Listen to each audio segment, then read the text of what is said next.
Shalom semuanya, kembali bersama saya ya dalam program Alkitab Jawaban. Jadi saya sudah dari lama punya prinsip, pokoknya ukuran kebenaran itu Alkitab. Jadi karena itulah program ini saya beri tema besarnya Alkitab Jawaban ya. Jadi saya berusaha tuh untuk sebagai seorang pelayan Tuhan, orang yang sedikit mungkin lebih banyak belajar teori teologi ya dibandingkan saudara gitu ya. Nah, ya mungkin sedikit lebih punya pemahaman Alkitab dibandingkan orang awam atau jemaat biasa untuk membuka program ini untuk menjawab ya beberapa pertanyaan yang Bapak, Ibu, Saudara rindu untuk ditanyakan dan mendapatkan jawabannya begitu. Jadi yang mau bertanya silahkan nanti di kolom komentar ada ada kolom di situ kan ya. Bapak bisa berikan pertanyaan. Pertanyaan-pertanyaan yang saya bisa jawab dan tentu berhubungan dengan iman Kristen kita atau Alkitab akan saya buat jawabannya lewat video dan akan saya share di channel ini gitu ya. Tapi kalau misalnya saya tidak bisa menjawab ya mohon maaf gitu ya, saya nggak bisa, ya apa yang mau saya videokan kalau saya nggak bisa atau nggak tahu jawabannya. Jadi sekali lagi ini pemahaman saya, ini tafsiran saya, ya kasarnya kurang lebih begitu. Jika nanti tentu ada yang berbeda pendapat, berbeda pemahaman, ya biasa saja ya. Dalam ilmu yang bukan eksak kan bebas ya. Kalau eksak 1 tambah 1 ya 2. Tapi kalau misalnya di dalam ilmu yang non eksak ya, ilmu sosial termasuk tafsiran gitu ya tentu bisa berbeda. Pendapat adalah hal yang lumrah. Kalau semuanya harus sama, maka nggak mungkin ada banyak gereja, nggak mungkin ada banyak sinode ya. Kita akan satu gereja aja karena punya pemahaman yang sama. Jadi seperti itu ya. Ini udah kesekian kalinya programnya, saya lupa udah berapa kali kita tayang di channel YouTube The Warriors ini. Bapak Ibu yang belum subscribe, saya minta tolong kerjasama pelayanannya untuk subscribe channel ini ya. Kemudian juga sharekan channel ini setiap program-program yang memberkati Bapak Ibu kepada saudara kah, kepada kerabat kah, teman-teman, supaya mereka juga yang Kristen terutama bisa bertumbuh imannya karena semua program di The Warriors disetting untuk membuat jemaat semakin memahami apa yang diimaninya selama ini. Nah, dalam kesempatan ini saya masih menjawab ya pertanyaan dari Ibu Sheila, jemaat online kami yang tinggal di Sumedang ya. Beliau bertanya begini. Pak, bagaimana soal kehidupan di luar bumi ya? Apakah atau adakah kehidupan lain di planet lain selain di bumi ini? Dan bagaimana kita sebagai orang Kristen atau orang percaya menyikapi semua itu, menyikapi fenomena yang mungkin kita lihat ke depan nanti gitu ya. Ya, soal alien gitu ya. Jadi saya sih cukup hati-hati ya dalam hal bicara soal alien, bicara soal kehidupan lain di luar bumi ya. Pertama, alasannya apa? Pertama, alasannya yang bukan Alkitab dulu ya. Alasan yang di luar Alkitab karena saya membaca informasi dari media massa, juga membaca atau sempat melihat beberapa jurnal ilmuwan-ilmuwan yang mengatakan bahwa di luar antariksa sana, di luar galaksi kita ini, bahkan ada planet yang dipercaya oleh ilmuwan itu posisinya atau kondisinya tepatnya ya itu menyerupai bumi ya. Ada atmosfer, ada air dan lain sebagainya. Itu dikatakan banyak ilmuwan, ada bukan satu dua, ada beberapa planet yang dipercayai itu menyerupai kondisi bumi hari ini ya. Nah, dari situ saja saya yang sederhana, saya yang tidak punya ilmu soal itu, punya pemahaman loh kalau kondisinya sama dengan bumi ya, berarti kan ada peluang terdapat kehidupan di sana, begitu ya.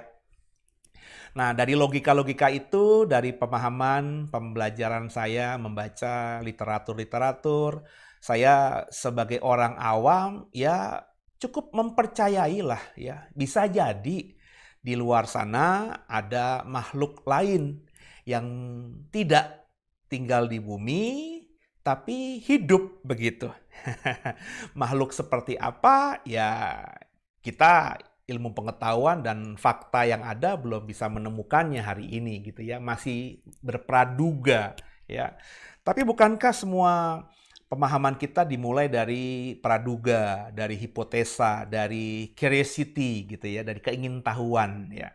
Dulu orang berharap manusia bisa terbang, punya mimpi, bisa terbang seperti burung. Maka banyaklah kita baca tuh di buku-buku pintar itu ya, apa tentang bagaimana manusia yang hidup di tahun 17-an, 16-an ya berusaha untuk menciptakan teknologi di zaman itu yang membuat manusia bisa terbang. Dan sekarang ini Bapak Ibu bisa terbang kemana saja gitu ya dengan pesawat. Dan bahkan sudah ada teknologi di luar sana meskipun masih prototipe ya, belum dijual secara bebas untuk umum. Di mana dengan beberapa alat seperti tabung kecil manusia bisa terbang begitu ya. Seperti Iron Man gitu ya saudara ya. Nah mungkin 10 tahun ke depan ya mungkin lebih cepat daripada itu. Nanti kalau saya mau ke Bandung, saya mau oh ya mampir ke rumahnya Bu Sheila di Sumedang untuk beli tahu Sumedang, saya nggak perlu beli tahu Sumedang yang dari Serpong, nggak orisinil gitu ya. Langsung pakai alat itu, terbang ke Sumedang, paling sejam sampai karena nggak ketemu macet ya, bisa jadi lebih cepat. Pulang pergi, saya bawa tahu Sumedang dari kota Sumedang masih anget sampai ke BSD. Ya, bisa jadi gitu ya. Jadi itu berdasarkan logika sederhana aja. Nah, tapi kan kita nih program ini kan ukurannya Alkitab, Alkitab jawaban. Maka cobalah kita mempelajari, mengeksposisinya. Ada nggak yang tersirat gitu ya, meskipun tidak tersurat di Alkitab, yang mengindikasikan ada peluang kita menafsirkan bahwa ada kehidupan di luar bumi gitu ya. Nah, yang saya mau katakan bahwa Bapak Ibu tuh harus jadi orang yang terbuka. Jangan jadi orang yang hanya kaku gitu atau kaku memahami Alkitab itu ya seperti itu ya. Padahal Alkitab itu kan juga butuh pemahaman ya, butuh penafsiran, butuh dieksposisi, digali gitu ya. Jadi nggak bisa kita hanya memahami Alkitab dari kata-kata yang ada. Ya, apalagi kalau Bapak Ibu maafkan saya hanya menggunakan Alkitab terjemahan bahasa Indonesia saja ya. Bapak Ibu tidak pernah melihat terjemahan lain. Mungkin karena tidak punya kemampuan bahasa lain atau juga ketidakpedulian gitu ya. Nah, yang kalau ketidakmampuan ya saya maklumkan, tapi kalau ketidakpedulian Bapak Ibu hanya baca Alkitab berbahasa Indonesia terbitan LAI, tapi Bapak Ibu menguasai fasih bahasa Inggris, konyol kalau bagi saya Bapak Ibu tidak memiliki Alkitab bahasa Inggris di rumahmu ya. Terlebih kalau Bapak Ibu bisa menguasai bahasa asing lainnya, ya konyol juga gitu. Saya saja di rumah Alkitab bahasa Jawa punya, padahal saya nggak fasih berbahasa Jawa. Ya, saya punya Alkitab beberapa terjemahan Inggris, bahkan sekarang di handphone saya, di gadget saya itu dengan mudah membaca semua terjemahan Inggris yang ada, yang puluhan itu ya. Karena setiap terjemahan punya keistimewaan masing-masing, ada kelebihan, ada kekurangannya ya.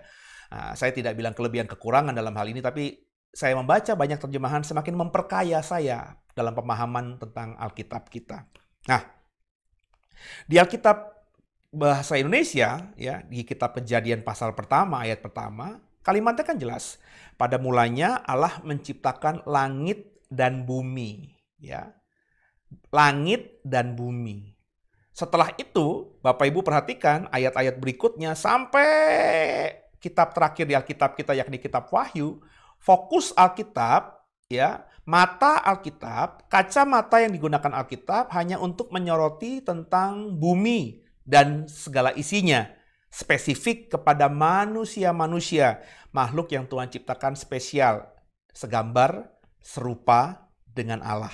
Begitu ya. Nah, padahal di awalnya, di kitab paling pertama, di ayat paling pertama, Allah menciptakan langit dan bumi. Tapi fokusnya kemudian hanya bumi. Langitnya hilang. Nggak diceritakan bagaimana proses penciptaan langit. Nggak diceritakan apa saja yang Tuhan kerjakan ketika menciptakan langit, siapa saja yang Tuhan ciptakan untuk membuat langit menjadi cantik, dan lain sebagainya, kan nggak diceritakan. Nah, karena nggak diceritakan, semakin terbukalah peluang untuk menafsirkan atau memahami lebih luas lagi. Begitu ya Bapak Ibu ya. Kecuali Alkitab mengatakan, pada mulanya Allah menciptakan langit dan bumi. Langit yang diciptakan Tuhan, ya cuma langit yang ada kita bisa lihat dari bumi. Kalau Tuhan cuma ciptakan ngomong begitu, ya kita harus memahaminya begitu. Ya langit ya cuma kita lihat aja, oh ada bintang, ada bulan, ada matahari, that's it. Tapi karena Tuhan tidak ngomong begitu di Alkitab kita, maka peluang untuk punya pemahaman terbuka tentang bagaimana langit. Apalagi kalau kita belajar tentang ilmu astronomi, ya, ilmu antariksa, bumi itu kecil sekali, ya, dibandingkan planet-planet atau benda-benda antariksa lainnya. Bumi dibandingkan matahari nggak ada apa-apanya. Padahal di antariksa kita tahu ada ribuan bahkan jutaan galaksi yang hari ini sudah ditemukan. Jutaan galaksi. Kita baru ada di bumi, galaksi Bima Sakti, ya. Ada jutaan galaksi kayak galaksi Bima Sakti. Bayangin Bapak Ibu, berarti ada miliaran planet. Ada jutaan juga yang seperti matahari yang dimiliki oleh galaksi-galaksi lain di luar galaksi Bima Sakti. Waduh. Makanya susahlah kita bisa memahami kalau kita hanya punya pola pikir yang cutek gitu ya, yang kecil, yang sempit gitu, saudara, ya. Ya kayak dulu waktu belum ada kesempatan kemana-mana, ya mikir saya dunia ya cuma Jakarta, ya. Jakarta paling hebat, paling indah, ya. Kalau liburan paling mentok cuma Bandung, Lembang, ya. Maka situasi puncak, situasi Lembang itu yang paling enak, yang paling keren, ya. Pantai cuma saya bisa lihat paling jauh Anyer, ya Anyer yang paling keren. Padahal ya nggak usah ngomongin luar negeri lah, ya di Pulau Jawa lainnya saja, apalagi di Indonesia, pantai Anyer itu apalagi Ancol nggak ada apa-apanya, bener nggak sih? Ya keindahan, dingin dan sejuknya Lembang dan Puncak di Jawa Barat itu nggak ada apa-apanya dibandingkan tempat-tempat yang lain-lainnya di Indonesia. Apalagi kalau kita bandingkan dengan yang ada di luar negeri, itu yang saya mau katakan ya. Jadi Samayim, kembali ke dalam konteks kita, itu diterjemahkan LAI dengan langit. Tapi sebenarnya Samayim atau langit ini itu bicara luas sekali, ya. Bisa bicara misalnya tentang antariksa yang bisa kita lihat kasat mata maupun dengan alat bantu teleskop itu, tapi juga bisa bicara mengenai sorga. Ya, sorga kalau kita ngomongin Alkitab adalah tempat kediaman Allah tinggal. Jadi Samayim bicara mengenai hal yang lebih luas. Ketika Kejadian pasal 1 ayat 1, pada mulanya Allah menciptakan langit dan bumi, maka berarti antariksa dan sorga, Samayim itu Tuhan yang ciptakan. Nah, apa yang ada di langit, di antariksa, di sorga itu tidak dikatakan apapun oleh Alkitab kita. Ya, padahal kita baca di Alkitab ada malaikat. Katanya bala tentara surga. Tapi proses penciptaan malaikat tidak diceritakan di Alkitab kita. Ngomongin malaikat aja ada namanya, Mikael, Gabriel. Ada juga makhluk surgawi lainnya, ada keruvim, ada serafim. Di sorga di kitab Wahyu ada 24 tua-tua. Benar ya saudara ya? Siapa mereka itu? Itu makhluk rohani spesial atau bahasa alegoris saja. Nah ini kan yang kalau kita mendalami Alkitab dengan sungguh membuat sebenarnya wawasan kita itu ya, pemahaman kita nggak pernah cukup gitu ya. Makanya nggak ada itu mestinya teolog yang disebut profesor itu. Kenapa? Karena kalau profesor itu kan guru besar, maha tahu lah gitu ya. Ya, mana bisa kita memahami Alkitab dengan sempurna? Nggak ada, saudara. Doktor teologi yang benar-benar doktor teologi saja itu tidak menguasai Alkitab dengan penuh, ya, karena mestinya kalau di sekolah di luar negeri dia ada core yang lebih tajam lagi. Doktor teologi apa? Perjanjian Lamakah? Perjanjian Barukah? Benar ya? Perjanjian Baru spesifik lagi tuh, bisa spesifik lagi ya. Itu majornya lebih mendalami Injil atau tulisan Rasul atau apa gitu ya. Ah, lebih tajam lagi, ya mestinya ya pakarnya cuma di situ saja gitu ya, tidak di tempat lainnya ya. Makanya saya dulu ketika jadi mahasiswa diajar oleh doktor teologi ya, ternyata doktor Perjanjian Lama. Ketika saya tanya soal hal-hal mengenai eskatologi, kitab Wahyu, ya pemahamannya yang disampaikan kepada saya ya standar saja ya. Tidak bisa saya bilang wah begitu ya. Karena apa? Memang tidak mendalami. Tapi kalau ngomongin Perjanjian Lama, latar belakang Israel, budaya Israel, ya, bahasa yang ada di Perjanjian Lama, sejarah Israel, wah dia mungkin bisa lebih dalam lagi dibandingkan yang lainnya. Tapi di topik yang tidak dikuasai ya standar saja pemahamannya, gitu saudara ya. Jadi nggak ada itu ya yang hebat semuanya ya. Jadi berdasarkan ini saya akhirnya berkata, oh karena Tuhan nggak ngomong apapun soal langit, soal samayim, soal antariksa, soal sorga, ya, maka saya hanya bicara saja di mimbar apa yang Alkitab katakan. Nah, karena Tuhan diam, ya saya diam. Nah, tapi karena ini program informal, ditanyakan Bu Sheila tadi, bagaimana dengan alien? Ada nggak? Nah, kalau itu ditanyakan kepada saya, jadi menarik nih. Karena Tuhan diam, ya, saya tidak pernah ngomong apapun sebagai pengajaran resmi di mimbar. Karena bagi saya di mimbar itu yang disampaikan harus kebenaran yang ada di Alkitab. Tapi dalam interaksi-interaksi seperti ini, ya beberapa teman yang dekat dengan saya tahu pandangan saya soal alien ini. Apa itu? Kalau saya sih ya saya percaya ya Tuhan ketika ciptakan langit itu ya seperti Tuhan ciptakan bumi, indah. Sungguh sangat indah. Benar ya? Tuhan kan begitu. Tuhan nggak pernah ciptakan setengah-tengah. Tuhan nggak pernah ciptakan manusia setengah jadi gitu ya. Ya habis ketika Tuhan ciptakan matanya indah, hidungnya indah, terus Tuhan lapar gitu ya, Tuhan beli ketoprak, lupa diciptakan mulutnya. Kan nggak gitu. Manusia sempurna di mata Tuhan, saudara ya. Jadi karena rancangannya indah, maka di hati kecil saya ini ya, sejak lama, bahkan sejak saya sebelum menjadi pendeta, sudah punya perasaan bahwa ya ada rahasia tersembunyi di langit sana yang belum diketahui oleh manusia. Apalagi saya gitu ya. Nah, tapi karena saya nggak tertarik ngebahas, mendalami soal antariksa, saya nggak tertarik, nggak ada passion, nggak ada gairah untuk itu ya, saya hanya menyimpan saja bahwa di hati saya ini ada rahasia yang mengatakan bahwa ada rahasia di langit yang tidak diketahui oleh banyak orang. Nah, karena saya nggak mendalami ya hanya sekedar menjadi curiosity, hanya sekedar menjadi perasaan semata, tanpa bisa dibuahi oleh sesuatu yang saya bisa yakini sungguh. Nah, saya lebih suka kan Alkitab, maka yang berbau Alkitab ya saya gali, saya dalami, saya bisa belajar khusus soal itu. Tapi kalau hal-hal yang tadi karena nggak ada passion ya hanya biasa saja akhirnya. Nah, jadi karena Alkitab diam ya akhirnya buat saya juga diam saja ya. Saya hanya membicarakan sesuatu yang saya bilang tadi yang ada di Alkitab.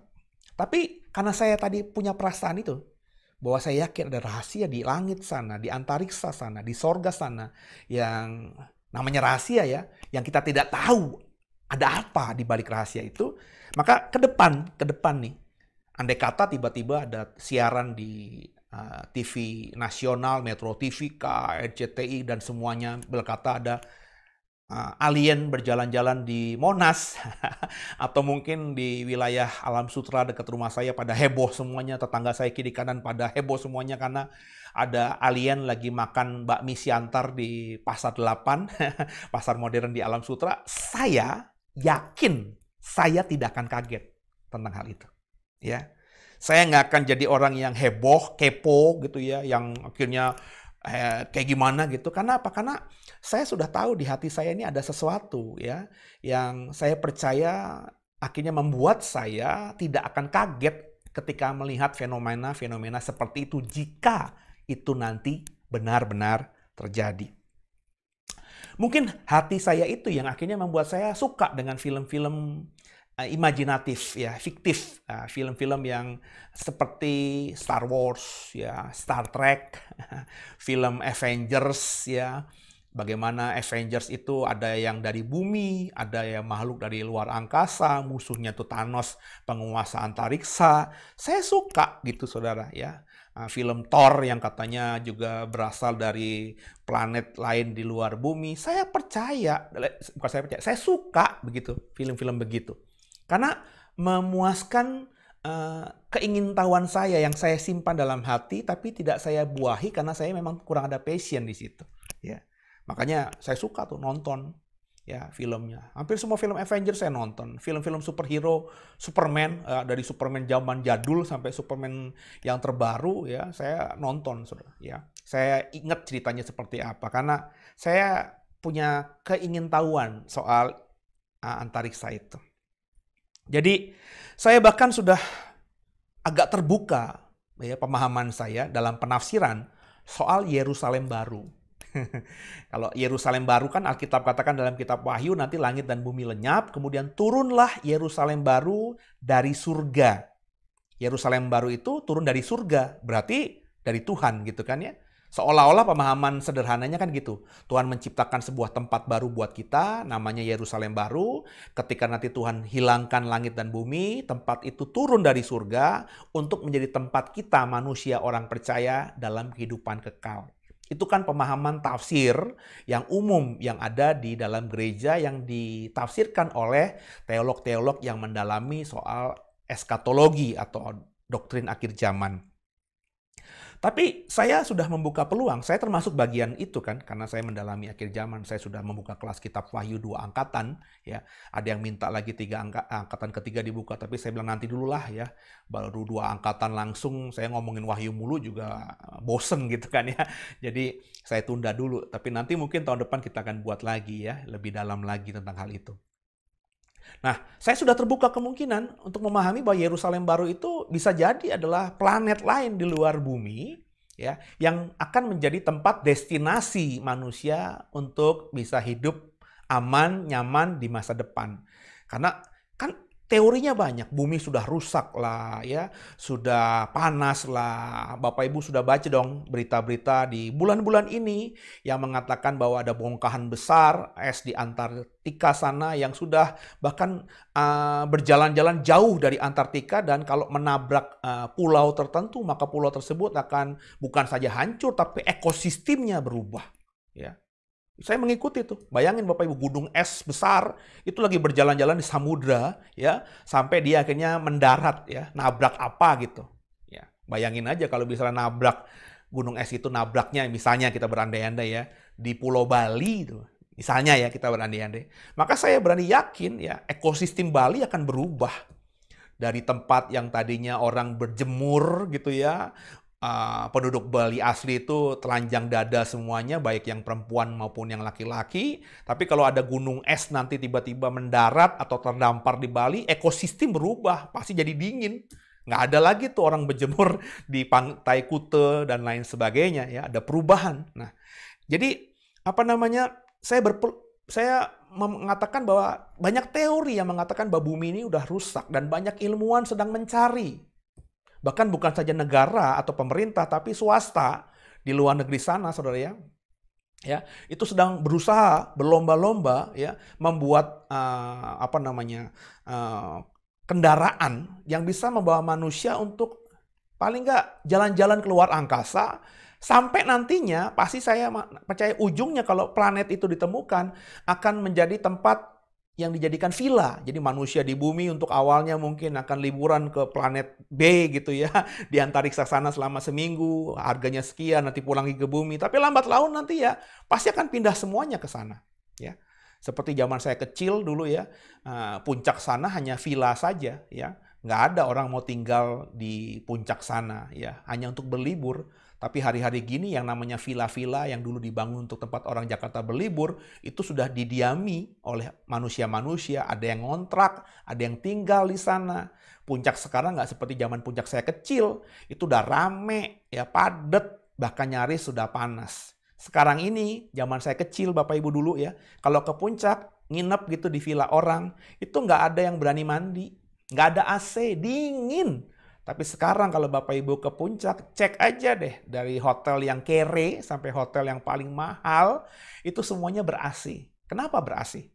Karena udah nggak dingin, penduduknya udah banyak. Nah, logika ini yang saya mainkan ya dalam hubungan tentang tadi. Maka saya membuka peluang Yerusalem baru itu adalah planet yang nanti ditemukan oleh ilmuwan yang mirip dengan bumi dan mungkin nanti ya akan menjadi tempat manusia pindah ketika bumi ini sudah hancur ya.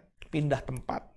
Nah, tapi apakah seperti itu? Sekali lagi, saya cuma berkata, saya sudah membuka kemungkinan, ya, pemahaman menafsirkan Yerusalem baru seperti itu.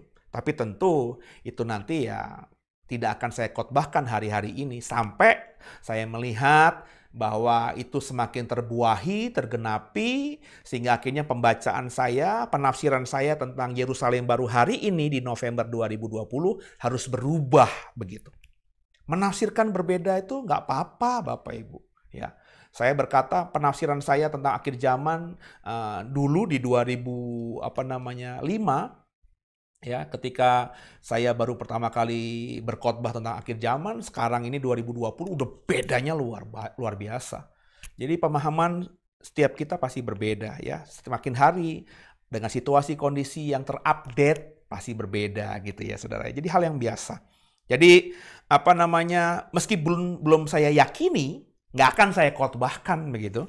Tapi hati saya pribadi di kelas Kitab Wahyu sudah saya bagikan itu, saya membuka kemungkinan peluang tafsir Kitab Wahyu soal Yerusalem baru seperti itu ya kepada teman-teman yang mengikuti kelas itu supaya mereka juga mulai terbuka wawasannya, mulai membuka diri juga, jangan tertutup dalam berusaha memahami dan membaca Kitab Wahyu. Nah, itulah sikap saya soal planet lain ya, soal makhluk luar angkasa ya. Saya nggak terlalu bernafsu untuk mendalami hal itu, tapi ada keinginan di hati ya. Meskipun tidak ada gairah, tapi keinginan tahuan itu terbuahi. Saya, kalau Bapak Ibu langganan TV kabel ya, di beberapa channel kabel TV kabel luar itu ada program-program soal hal ini ya.